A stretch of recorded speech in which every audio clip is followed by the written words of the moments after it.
السلام علیکم ورحمۃ اللہ وبرکاتہ نحمده ونصلی علی رسوله الکریم اما بعد قال اللہ تعالی اعوذ باللہ من الشیطان الرجیم ويسألونك عن المحيض قل هو أذى فاعتزلوا النساء في المحيض ولا تقربوهن حتى يطهرن فإذا تطهرن فأتوهن من حيث أمركم الله إن الله يحب التوابين ويحب المتطهرين۔ عزیز دوستو، حسب معمول ٹھیک سعودی عرب کے وقت 4 بجے میں منیر الاسلام فضیلت الشیخ محمد طیب السلفی حفظہ اللہ کے ساتھ اس آن لائن پروگرام میں حاضر ہوئے۔ گزشتہ ہفتے کے کچھ سوال رہ گئے تھے اور کچھ اس ہفتے ہمارے کچھ دینی بھائیوں نے سوال ارسال کیے ہیں، تو انشاءاللہ آج کے اس مجلس میں، اس ایپیسوڈ میں، گزشتہ ہفتہ جو حیض کے سلسلے میں سوال و جواب کا سلسلہ چل رہا تھا، تو حیض، استحاضہ اور نفاس کے سلسلے میں شیخ محترم سے سوال کیا جائے گا، اور مجھے امید ہے کہ شیخ محترم قرآن و حدیث کی روشنی میں آپ کو جواب دیں گے۔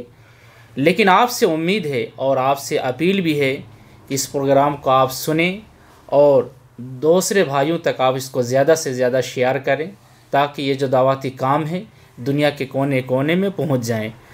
اور اس سے پہلے بھی ہم نے بتایا تھا کہ ہمارے اس پروگرام کو آپ ٹویٹر پر دیکھ سکتے ہیں، انسٹاگرام پر دیکھ سکتے ہیں، اور جو ہمارا یوٹیوب چینل ہے دعویٰ المجمع، اس پر بھی دیکھ سکتے ہیں۔ اب وقت زیادہ نہ لیتے ہوئے شیخ محترم کی اجازت سے، اگر آپ اجازت دیں تو شیخ محترم کی اجازت سے اس پروگرام کو آغاز کرتے ہیں۔ سب سے پہلے ایک دینی بھائی نے سوال کیا، شیخ محترم ان کا سوال یہ ہے کہ استحاضہ کسے کہتے ہیں اور مستحاضہ عورت پر کیا کیا شرعی احکام مرتب ہوتے ہیں؟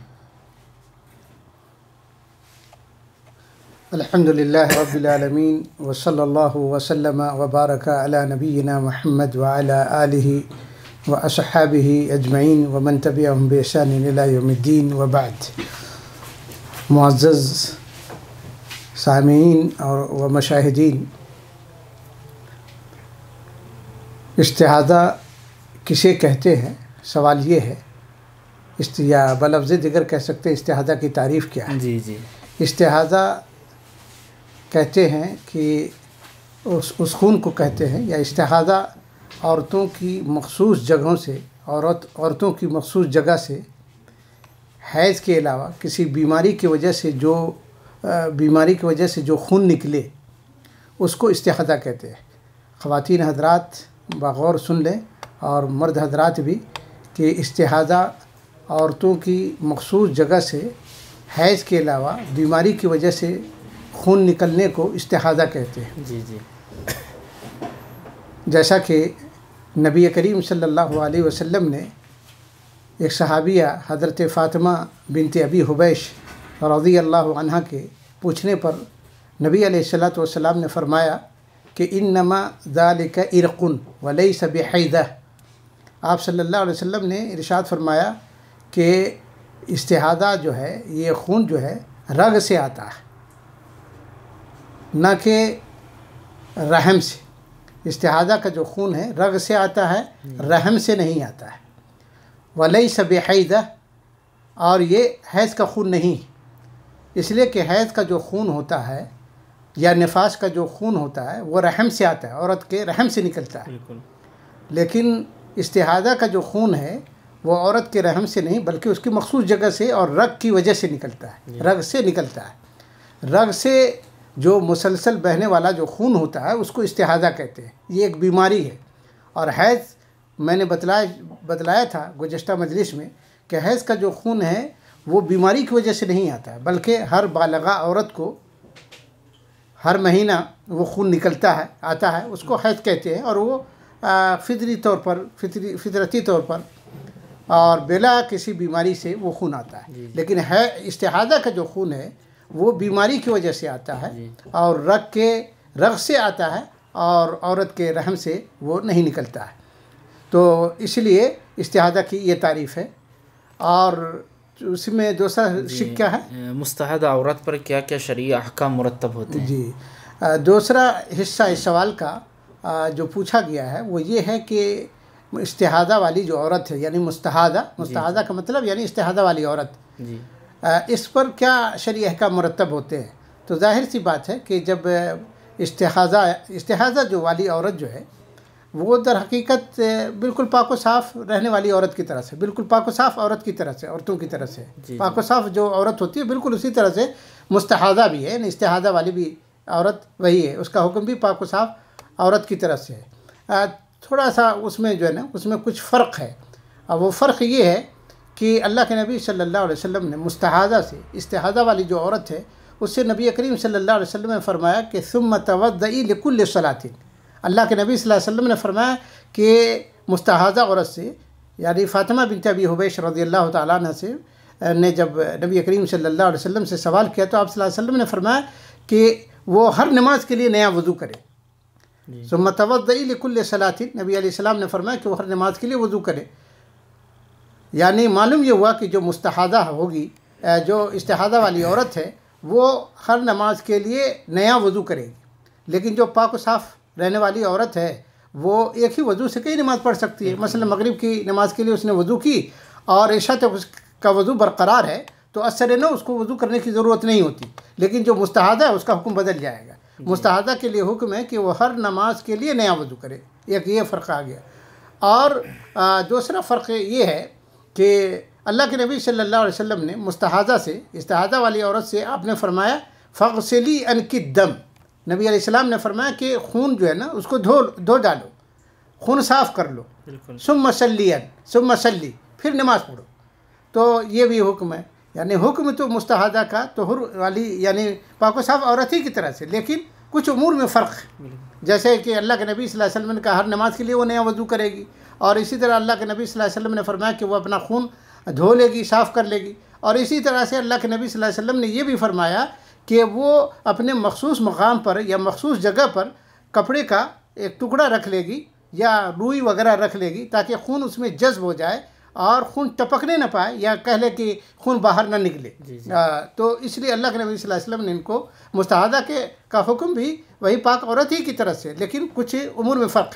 اسی طریقے سے مستحاضہ جو ہے نا، مستحاضہ استحاضہ والی عورت نماز بھی پڑھ سکتی ہے، روزہ بھی رکھ سکتی ہے، قرآن مجید کی تلاوت بھی کر سکتی ہے، اور بیت اللہ کا طواف بھی کر سکتی ہے، حتیٰ کہ مستحاضہ جو عورت ہے اور استحاضہ والی جو عورت ہے اس سے ان کے شوہر مجامعت بھی کر سکتے ہیں۔ خود نبی علیہ الصلوۃ والسلام کے زمانے میں مستحاضہ عورتوں سے ان کے خاوند شوہر جو ہوتے تھے مجامعت کرتے تھے، اور حمنہ بنت جہش خود کہتی ہیں کہ وہ مستحاضہ ہوتی اور ان کا خاوند اس سے کیا کرتا، ہم بستری کرتا تھا۔ تو معلوم یہ ہوا کہ حالت مستحاضہ عورت بالکل پاک صاف عورت کی طرح سے، کچھ امور میں فرق ہے، لیکن جہاں تک نماز کا مسئلہ ہے اور روزے کا مسئلہ ہے یا قرآن مجید کو چھونے کا مسئلہ ہے یا تلاوت کرنے کا مسئلہ ہے یا بیت اللہ کے طواف کا مسئلہ ہے، یہ سب جو ہے اس کے لیے جائز ہے، اس کے لیے منع نہیں ہے، حتیٰ کہ شوہر ہم بستری بھی کر سکتا ہے استحاضے کی حالت میں اپنی بیوی کے ساتھ۔ تو یہ مستحاضہ کے احکام ہیں۔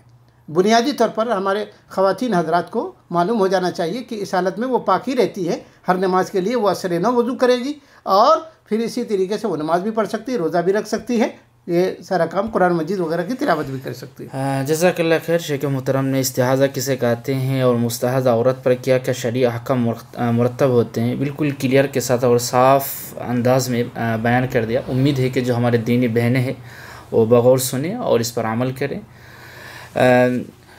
شیخ محترم دوسرا سوال ہے جو ایک دینی بہن نے کیا ہے، ان کا سوال یہ ہے کہ نفاس کسے کہتے ہیں اور نفاس کی مدت کے سلسلے میں قول راجح کیا ہے؟ جی، نفاس کہتے ہیں کہ نفاس اس خون کو کہتے ہیں جو بچے کی ولادت کے بعد ولادت کے وقت جو عورت کو خون آتا ہے یا عورت کے رحم سے جو خون نکلتا ہے بچے کی ولادت کے وقت، یعنی بچے کی پیدائش کے وقت یا بچے کی پیدائش کے بعد ایک مدت تک جو عورت کے رحم سے خون نکلتا ہے اس کو نفاس کہتے ہیں۔ کیا کہتے ہیں اس کو؟ نفاس کہتے ہیں۔ اب نفاس کی جو مدت ہے کم از کم مدت اس کا کوئی اندازہ نہیں ہے، لیکن زیادہ سے زیادہ جو اس کی مدت ہے وہ 40 دن ہے۔ جمہور علماء کرام اس کی مدت جو ہے نا جمہور علماء کرام نے اس کی مدت جو 40 یوم مقرر کی کہ نفاس کی بعض علماء نے نفاس کی مدت 40 دن سے بھی زیادہ بیان کی ہے. بعض علماء کہتے ہیں کہ 60 دن ہے، بعض علماء کہتے ہیں کہ 50 دن ہے، بعض علماء کہتے ہیں کہ 70 دن ہے. سمجھ نہیں، یعنی اس کے اکثر مدت کی کوئی حد بھی نہیں ہے. لیکن جمہور اہل علم اور اہل علم کی اکثر اہل علم جو ہے وہ اس بات کے قائل ہے کہ نفاس کی جو اکثر مدت ہے، زیادہ سے زیادہ جو مدت ہے وہ 40 دن ہے. تو یہی قول راجح قول جو ہے جمہور اہل علم کا ہے. البتہ نفاس کی جو کم سے کم جو مدت ہے اس کا کوئی اندازہ نہیں. اگر کوئی عورت 40 دن سے پہلے بھی پاک ہو جاتی ہے، 40 دن سے پہلے پاک ہو جاتی ہے، تو پھر ایسی صورت میں اس کو چاہیے کہ وہ غسل کرے اور نماز پڑھنا شروع کر دے. پھر اگر خون آ جائے تو رک جائے، ٹھیک ہے. تو کم سے کم مدت کا کوئی اندازہ نہیں ہے، اور زیادہ سے زیادہ نفاس کی جو مدت ہے اس کی بھی کوئی حد مقرر نہیں. بعض علماء کے قول کے مطابق کہ وہ 40 دن سے بھی تجاوز کر سکتا ہے، لیکن زیادہ تر جو علماء ہیں وہ کہتے ہیں کہ وہ 40 ہی دن ہے.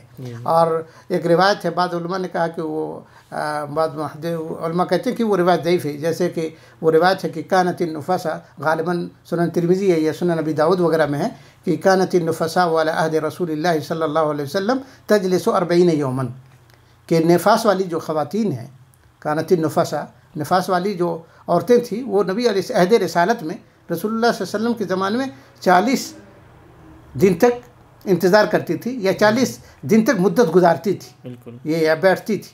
تو اللہ کے نبی صلی اللہ علیہ وسلم نے اس بنیاد پر جو ہے، بعض علماء نے اس حدیث کو ضعیف قرار دیا ہے، لیکن مجموعی طور پر جو اہل علم ہے یا علماء جمہور اہل علم وہ کہتے ہیں کہ 40 یوم جو ہے وہی نفاس کی مدت ہے زیادہ سے زیادہ، اور اسی کو راجح قول شمار کیا گیا ہے. جی یعنی شیخ محترم 40 دن کے بعد اگر خون آئے تو مطلب پاک و صاف ہو کر کے نماز پڑھ سکتے. جی 40 دن کے بعد اگر خون آئے تو ایسی صورت میں دیکھا جائے گا کہ جو وہ عورت دیکھے گی کیا اس کا خون حیض کا خون تو نہیں ہے. اگر حیض کا خون اس کا خون حیض کے خون کے موافق ہے تو پھر وہ حیض کے ایام گزارے گی، ٹھیک ہے. اور اگر دیکھے گی کہ مطلب نہیں، وہ خون نہیں، نفاس کا خون نہیں ہے بلکہ استحاضہ والا خون ہے، تو ایسی صورت میں غسل کر کے پھر وہ نماز وغیرہ پڑھنا شروع کر دے گی. ٹھیک ہے. جزاک اللہ خیر. شیخ محترم تیسرا سوال ایک بھائی نے کیا نفاس کا حکم حیض کی طرح ہے؟ جی نفاس کا حکم بالکل حیض ہی کی طرح ہے. نفاس کا حکم بالکل حیض کی طرح سے ہے. جس طرح سے حائضہ کے لیے کیا کہتے ہیں، نماز پڑھنا منع ہے، روزہ رکھنا منع ہے، قرآن مجید کی تلاوت کرنا منع ہے، بیت اللہ کا طواف کرنا منع ہے، یا حائضہ کے لیے حیض کی حالت میں شوہر کا اپنی بیوی سے مجامعت کرنا منع اور حرام ہے. اسی طریقے سے نفاس والی جو خواتین ہیں، نفاس والی خواتین کا حکم بھی حائضہ ہی کی طرح سے، یعنی نفاس والی عورت کے لیے بھی وہی حکم ہے کہ وہ نماز نہیں پڑھے گی، اور نہ ہی ان نمازوں کی قضا دے گی بعد میں. نفاس کے زمانے میں، نفاس کی مدت میں 40 دن مثلا خون آیا، تو نفاس کی مدت میں یا زمانے میں جو نمازیں اس کی چھوٹ گئی ہے بعد میں ان کی قضا وہ نہیں دے گی. جس طرح سے حائضہ عورت جو ہے، اللہ کے رسول صلی اللہ علیہ وسلم کی حدیث میں نے اس دفعہ بتایا تھا کہ نؤمر بقضاء الصلاۃ ولا نؤمر بقضاء الصوم، یعنی ہمیں نمازوں کی قضا کا حکم دیا جاتا اور روزوں کی قضا کا حکم نہیں تھا. تو ان نمازوں کی قضا نہیں دیں گے وہ بعد میں. باقی تو حیض نفاس والی خواتین کا حکم بالکل حائضہ ہی کی طرف سے ہے، اس میں کوئی فرق نہیں. اسی طرح نفاس والی خواتین کے ساتھ ان کے شوہر کا ملنا بھی حرام ہے، جب تک کہ وہ نفاس سے فارغ ہونے کے بعد غسل نہ کر لے، اس وقت تک کے لیے شوہر کے لیے ان سے مجامعت کرنا کیا ہے، حرام ہے. جی شیخ محترم میں یہاں پہ ایک ایڈ کرنا چاہتا ہوں اگر آپ اجازت دیں. وہ یہ ہے کہ جس طرح حیض کے ایک لمیٹڈ ٹائم ہے، جس طرح کہ ہے 5 دن سے لے کر 10 دن تک مان کے چلیں، لیکن کیا ہے نفاس کا ایک میکسیمم ٹائم ہے 40 دن تک. تو اگر کوئی بہن یہ پوچھے کہ نفاس تو 40 دن تک ہے، تو ہو سکتا ہے کہ ہم قرآن کریم کی کچھ آیتیں یا صورتیں بھول جائیں، اور اس میں جو کم ٹائم ہے، یعنی حیض میں اتنا کم ٹائم ہے، اس میں بھولنے کو اتنا گنجائش نہیں ہے.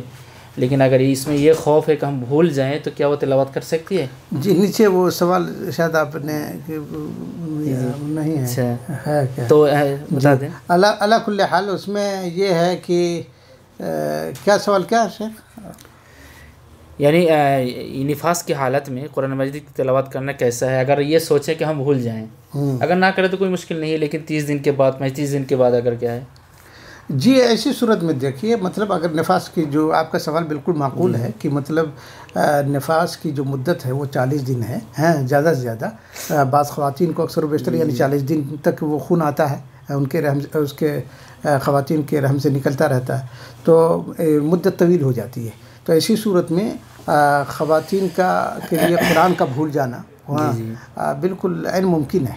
تو اسی لیے علماء کرام نے نفاس والی عورت کے لیے بھی اور حیض والی عورت کے لیے بھی، چونکہ حیض اور نفاس کا حکم ایک ہی ہے، سمجھ رہے ہیں؟ تو بس یہ کہ مدت کا فرق ہے، تو اور خون میں کا بھی فرق ہے کہ خون وہ پیدائش کے وقت آتا ہے، پیدائش کے بعد آتا ہے، اور یہ جو ہے ہر ماہ عورت کو یہ خون اس کے رحم سے نکلتا ہے۔ تو علی کل حال اس میں یہ ہے کہ وہ جو ہے نا قرآن مجید کی تلاوت کرے گی، لیکن زبانی قرآن مجید کی تلاوت کرے گی، سمجھ رہے ہیں؟ زبانی قرآن مجید کی تلاوت کرے گی، اور دیکھ کر، قرآن سے دیکھ کر کے نہیں، قرآن چھو کر کے نہیں، زبانی، تاکہ علماء نے اس کو جائز قرار دیا، اور اس کی وجہ یہ ہے کہ اس کی قرآن مجید کی تلاوت کی حرمت پر کوئی نص صریح نہیں ملتی، کوئی صحیح اور صریح نص جو ہے نہیں ملتی ہے جو قرآن کی تلاوت سے جو قرآن کی تلاوت سے روک دے، کوئی ایسی دلیل نہیں ملتی جو قرآن کی تلاوت سے منع کرنے والی ہو۔ تو اس لیے حائضہ کے لیے یا نفاس والی خواتین کے لیے قرآن مجید کی تلاوت زبانی طور پر کرنا جائز ہے، البتہ قرآن کو چھونا، قرآن کو پکڑنا یہ سب جائز نہیں ہے، تاکہ قرآن نہ بھول نہ جائے۔ جی لیکن اگر کوئی موبائل سے چھو لے ایپ میں، کوئی موبائل کا حکم، مصحف کا حکم نہیں ہے۔ جی جزاک اللہ خیر شیخ محترم۔ چوتھا سوال ایک بہن نے کیا ہے، ان کا سوال کہ حمل ساقط ہونے کے بعد عورت کو جو خون آتا ہے، کیا اس خون کو نفاس کا خون سمجھا جائے گا؟ جی، اور یعنی نفاس کے بعد کیا، کس کے بعد؟ حمل ساقط ہونے کے بعد اچھا، عورت کو جو خون آتا ہے، کیا اس خون کو نفاس کا خون سمجھا جائے گا؟ حمل ساقط ہونے کے بعد جو عورت کو خون آتا ہے، کیا اس خون کو نفاس کا خون سمجھا جائے گا؟ جی، اس سلسلے میں کچھ ذرا کچھ تفصیلات ہے، اس مسئلے کو ذرا تفصیل سے سمجھنا ہوگا کہ اگر حمل ساقط ہوتا ہے، اگر حمل کسی عورت کا 1 مہینے کے اندر ساقط ہو جاتا ہے، یا پہلے مہینے میں ساقط ہو جاتا ہے، سمجھ لیجیے، یا یہ کہ دوسرے مہینے میں ساقط ہو جاتا ہے، یا تیسرے مہینے میں، تو 3 مہینے کے اندر اگر کسی عورت کا حمل ضائع ہو جاتا ہے یا ساقط ہو جاتا ہے اور اس کی وجہ سے خون آتا ہے، تو وہ خون نفاس کا خون نہیں سمجھا جائے گا، بلکہ دم فاسد سمجھا جائے گا، ٹھیک ہے، ایک دم بیکار خون سمجھا جائے گا، نفاس کا خون نہیں سمجھا جائے گا۔ لیکن اگر 4 مہینے کے اندر، چوتھے مہینے میں اگر روح آنے کے بعد یا قبل بعد روح، چونکہ 3 مہینے میں روح اس کے اندر خلقت یعنی تخلیق، انسانی جو جنین ہے، بچے کی تخلیق مکمل نہیں ہوتی ہے، خلقت کی تکمیل نہیں ہوتی ہے، تو اس لیے چوتھے مہینے میں خلقت کی تکمیل ہو جاتی ہے۔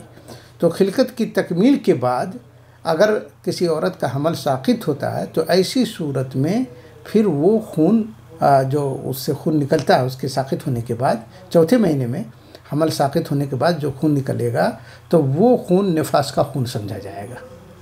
پھر ایسی صورت میں اس پر نفاس والی جو خواتین ہیں، اس کے احکام اس کے اوپر نافذ ہوں گے۔ لیکن اگر 3 مہینے سے 3 مہینے کے اندر نکلتا ہے، تو نفاس کا خون نہیں سمجھائے گا۔ اس لیے وہ جو حدیث ہے، مشہور حدیث ہے، صحیح مسلم وغیرہ کی روایت ہے کہ اللہ کے نبی صلی اللہ علیہ وسلم نے ارشاد فرمایا کہ ان احدکم یجمع خلقہ فی بطن امہ 40 یوما نطفہ، یعنی تم میں سے جب بھی کوئی پیدا تو اس کی وہ اپنے ماں کے پیٹ میں 40 دن جو ہے نطفے کی شکل میں رہتا ہے۔ ان احدکم یجمع خلقہ فی بطن امہ 40 یوما، تم میں سے ہر ایک شخص جو ہے اپنے ماں کے پیٹ میں 40 دن تک نطفے کی شکل میں رہتا ہے۔ ثم یکون علقۃ مثل ذلک، پھر 40 دن جو ہے نا خون بستہ کی، پھر اس کے بعد خون بستہ علقہ، خون بستہ کی شکل میں ہوتا ہے۔ ثم یکون مضغۃ مثل ذلک، پھر 40 دن جو ہے مضغے کی شکل میں، گوشت کے لوتھڑے یا بوٹی کی شکل میں۔ ثم اس کے بعد ہے کہ اس کے بعد یرسل الیہ الملک، پھر اس کے بعد جو ہے نا فرشتہ اس کی طرف بھیجا جاتا ہے، اور اس سے کہا جاتا ہے پھر وہ فرشتہ جو ہے نا ینفخ، حدیث میں آتا ہے ینفخ فیہ الروح، اس میں وہ روح پھونکتا ہے. فیؤمر باربع کلمات بکتب رزقہ واجلہ وعملہ وشقی وسعید. پھر فرشتے کو حکم دیا جاتا ہے کہ اس کی چار باتیں لکھنے کا حکم دیا جاتا ہے.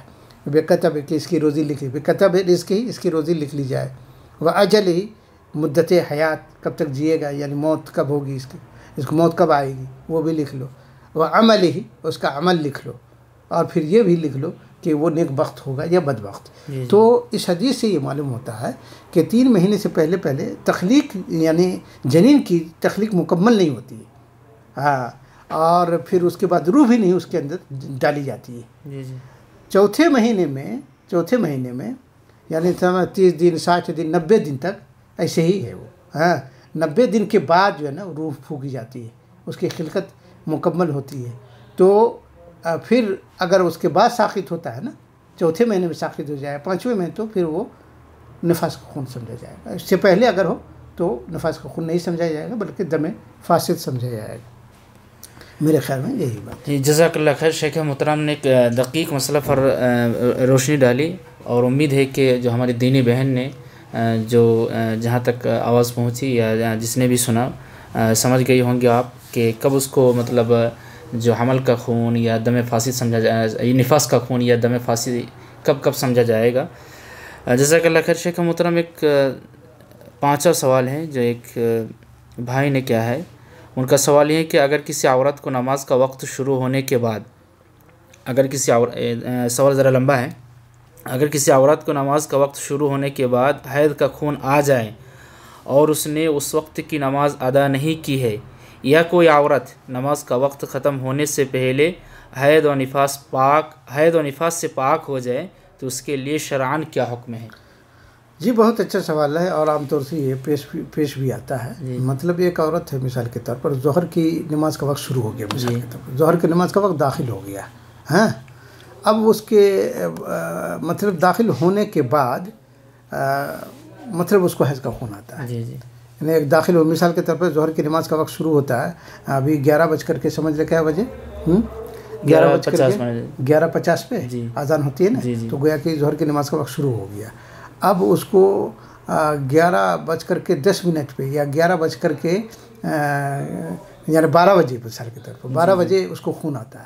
تو ظاہر سی بات ہے ایسی صورت میں اس کے اوپر جو نماز فرض تھا ظہر کی، یعنی اگر اذان ہونے کے بعد اگر پڑھنا چاہے تو 5 منٹ میں پڑھ سکتی ہے، فرض تھا نا، لیکن وہ نہیں پڑھ پائی، یعنی ان کو پتہ ہی نہیں، چونکہ فطری چیز ہے کہ کب خون آ جائے. تو اگر پھر اس کے بعد اس کو خون آ گیا تو گویا کہ نماز اس کے اوپر فرض ہو چکی تھی، ہے کہ نہیں؟ ظہر کی نماز میں کا وقت شروع ہو چکا تھا. تو ایسی صورت میں پھر اس کو بعد میں اس کو قضا دینی پڑے گی طہور کے بعد.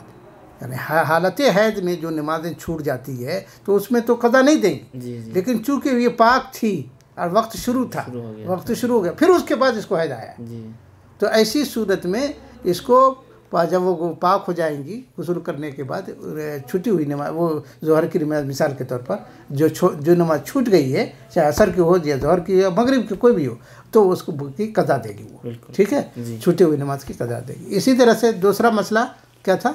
جی، یا کوئی عورت نماز کا وقت ختم ہونے سے پہلے حیض و نفاس سے پاک ہو جائے تو اس کے لیے شرعاً کیا حکم ہے؟ ہاں، مثال کے طور پر جیسے ابھی مغرب کی نماز کا وقت جو ہے نا شروع ہو گیا، ہاں، اور عورت پاک ہو گئی، یہی ہے نا مثال. بالکل. کیا ہے دیکھیں، یعنی نماز کا وقت ختم ہونے سے پہلے حیض و نفاس سے پاک ہو جائے. ہاں، نماز کا مغرب کی نماز کا وقت مطلب کب ہے؟ دیکھیے مغرب کی نماز جیسے 5 کتنے منٹ پہ ہے، مثال کے طور پر ابھی جس طرح کا ہے مغرب ہے، آپ کو بتا رہا ہوں، ابھی 5:08 پہ ہے، 9 منٹ پہ ہے، 5:09 پہ ہے، مطلب مغرب کی نماز کا وقت شروع ہو جاتا ہے. ٹھیک ہے، ابھی اور تقریباً سمجھیے کہ مغرب کا وقت اس وقت سورج کے غروب کے بعد جب تک کہ شفق غائب نہ ہو جائے مثال کے طور پر. تو اب مان لیجئے 15 منٹ 20 منٹ آدھا گھنٹہ وقت ہے، اب اس سے پہلے ہی وہ پاک ہو جاتی ہے، کہ نماز پڑھ سکتی ہے، اتنا وقت ہے کہ نماز پڑھ سکتے، پاک ہو جاتی ہے، غسل کر کے نماز پڑھ سکتی ہے، تو ایسی صورت میں اس کو کیا کرنا ہوگا کہ وہ فرض نماز بعد میں ادا کرنی پڑے گی، یہ فرض نماز ادا کرنی پڑے گی۔ جی یہ چیز ہے مسئلہ، تو انشاءاللہ کہ میرے خیال میں جزاک اللہ خیر شیخ محترم، یہ بھی دقیق مسئلہ ہے اور اکثر و بیشتر ہمارے جو دینی بہن پوچھتی رہتی ہے واٹس ایپ وغیرہ میں SMS کر کے، تو جزاک اللہ خیر، آپ نے بالکل واضح انداز میں بیان کر دیا کب اور کب ہے اور کب نہیں ہے۔ شیخ محترم وقت زیادہ نہیں ہے اور آخری سوال ہمارے پاس رہ گیا ہے۔ ایک نے سوال کیا، ولادت کے بعد اگر عورت کو خون نہ آئے، ولادت کے بعد اگر عورت کو خون نہ آئے تو اس کے لیے شرعاً کیا حکم ہے؟ جی ولادت کے بعد اگر خون نہ آئے جیسے، تو ایسی صورت میں اس عورت کا، جیسے کہ اس میں سلسلے میں سعودی مجلس افتاء کا جو فتویٰ ہے وہ یہ ہے کہ وہ بالکل پاک سمجھی جائے گی، اس کو چاہیے کہ اس کے اوپر غسل لازم ہے، غسل واجب ہے، اور غسل کرنے کے بعد نماز روزہ وغیرہ سب کرنا اس کے لیے ضروری ہے، حتیٰ کہ ایسی عورت سے یعنی جس کو ولادت کے بعد خون نہ آئے، مثال کے طور پر آج کل جیسے آپریشن سے ہوتا ہے بچہ، وہ پیٹ چیر کر کے ہوتا ہے کہ نہیں، پیٹ کا آپریشن کر کے بچے کو نکال، تو ایسی صورت میں پتہ نہیں، اب وہ ہم کبھی تجربہ والا ہی ہے، لیکن بس یہ کہ اگر خون یا کوئی عورت ہے اس کو خون نکلا ہی نہیں، مثال کے طور پر ولادت کے بعد خون نہ نکلے، تو ایسی صورت میں پھر کیا ہے، اس کا حکم پاک صاف عورت کی طرح سے سمجھا جائے گا، یا یہ کہ کیا کرے گی وہ، اس کے لیے کیا ضروری، نماز ضروری ہے یا نہیں، نماز اور روزہ رکھنا ضروری ہے یا نہیں، ایک سوال ہے نا۔ جی بالکل۔ تو ظاہر سی بات ہے کہ مطلب وہ اگر ولادت کے بعد خون نظر نہ آئے، خون نہ آئے وہ، تو اس کا حکم جو ہے کیا ہے، پاک و صاف عورت کی طرح سے اس کو چاہیے کہ پھر غسل کر لے، اور غسل کرنے کے بعد یعنی مطلب وضع حمل کے بعد، یا ولادت بچہ تو ہوا ہے لیکن خون نہیں آیا، تو غسل کر لے، غسل کرنا ضروری ہے، اور غسل کرنے کے بعد پھر نماز بھی پڑھنا، نماز وغیرہ شروع کر دے، روزہ رکھنا اگر روزہ ہے تو روزہ رکھنا بھی شروع کر دے، نماز روزہ کر سکتی ہے، اسی طریقے سے اس کے شوہر کا اس کے سے مجامت کرنا بھی جائز ہے، قرآن مجید کی تلاوت کرنا بھی جائز ہے، بیت اللہ کا طواف کرنا بھی جائز ہے، یہ سارا کچھ اس کے لیے جائز ہوگا، جس طرح سے ایک جائز اور پاک و صاف عورت کے ساتھ جو ہے مرد کے لیے جائز ہے ہر چیز، اسی طریقے سے اس کا بھی حکم ہوگا۔ بالکل۔ جزاک اللہ خیر شیخ محترم نے آج کی اس مجلس میں 7 سوال الحمدللہ مدلل قرآن حدیث کی روشنی میں جواب دیا۔ ہمارے پاس وقت کی کمی ہے، انشاءاللہ پھر اگلے جمعرات کو سیم سعودی اسی ٹائم 4 بجے انشاءاللہ آپ کے پاس آئیں گے، تب تک ہمیں اجازت دیں، بس آپ سے پھر پرزور امید ہے کہ اس پروگرام کو آپ سنیں اور دوسروں تک شیئر کریں۔ وآخر دعوانا ان الحمدللہ رب العالمین۔ السلام علیکم ورحمۃ اللہ وبرکاتہ۔ بدعمكم تستمر دعوتنا.